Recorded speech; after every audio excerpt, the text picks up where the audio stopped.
Esse livro novo que tá escrevendo aí é sobre o quê? Não, o novo vai ser uma coletânea de todas as crônicas que eu escrevo para jornais. Entendi. E o último que eu estou preparando, o original, para relançar, para lançar uma segunda edição, é um livro foi o último que eu lancei em 2016, dezembro de 2016, que conta a história da parte judia alemã da minha família.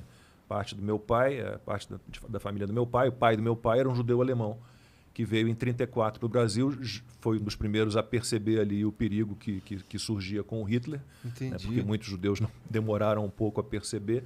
Então eu resgatei a história dessa parte judia alemã da minha família. E de que maneira? Esse meu avô veio para o Brasil, para o Rio de Janeiro, casou-se com a minha avó, que era filha do primeiro arquiteto do Brasil, que é nome de rua lá no Rio, não sei se você conhece, professor Gastão Baiana, que liga ali Copacabana à Lagoa. E a vida inteira, esse meu avô morreu, eu tinha 3 meses de idade, então eu não o conheci. E a vida inteira a gente quis saber mais dessa parte, né, alemã, judia da família, e minha avó sempre desconversou, nunca gostou de falar de nazismo, de holocausto e da família na Alemanha, sempre negou que tivesse guardado cartas, correspondências ou alguma documentação da família na Alemanha. E quando ela morreu, a gente foi desmanchar o apartamento dela em Copacabana, morou a vida inteira lá, na rua Anhangá, e descobrimos mais de 300 cartas, a maior parte da minha bisavó Elise, alemã, para o meu avô e a minha avó. E essas cartas eram... Que conteúdos eram dessas cartas? Tudo que você puder imaginar. Assim, no início, cartas dissimuladas, porque a minha bisavó, como muitos judeus, ela fingia, né, que não estava acontecendo o que estava acontecendo. Né? Ela tentava se proteger de alguma forma. Né? Então, as cartas, no início, você vê muita dissimulação, você vê que ela não está contando o que realmente está rolando na Alemanha. Mas, a partir de um certo momento, aí realmente ela começa a contar. Então, basicamente de que maneira a vida dos judeus na Alemanha as vidas foram se deteriorando, né, com a segregação, com a perseguição, né, até a solução final, que foi o extermínio interessante demais, dos judeus.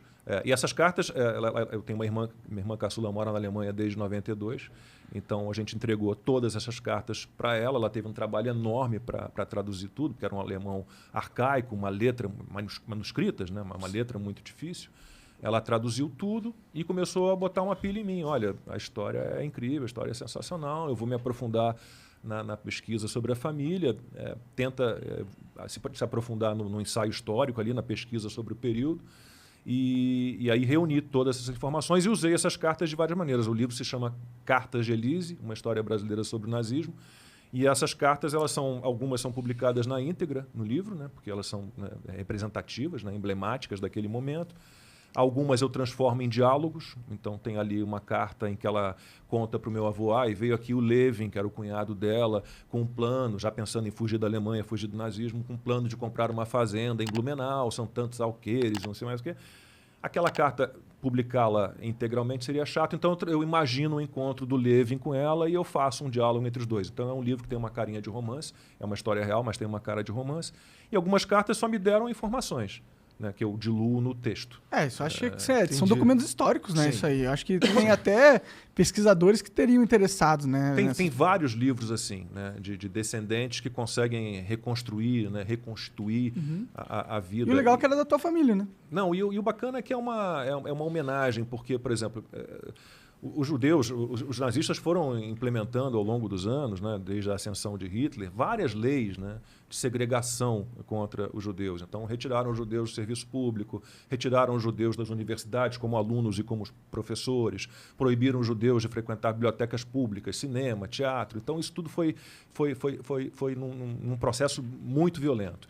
Até que chegou o ponto que fizeram com que os judeus mudassem os nomes, seus próprios nomes. Então, os judeus que tinham prenomes de origem não judaica, as mulheres eram obrigadas a incluir o Zahra, o Sara no nome. Para você saber que o cara era judeu mesmo. Isso. Meu avô era Ernest, eu me chamo Ernesto em homenagem a ele, e ele virou Israel. Então, tiram a sua identidade, depois tornaram todos os judeus apátridas, então tiraram a pátria, eles não eram mais alemães.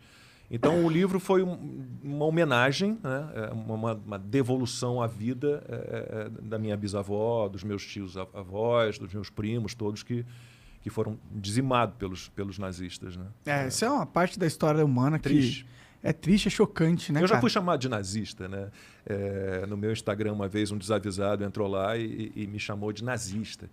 E era Pedro o nome dele, eu nunca esqueci porque é o nome do meu filho mais velho. E eu me lembro bem da resposta. Eu falei, Pedro, me dei o trabalho de responder no Instagram. Pedro, erro.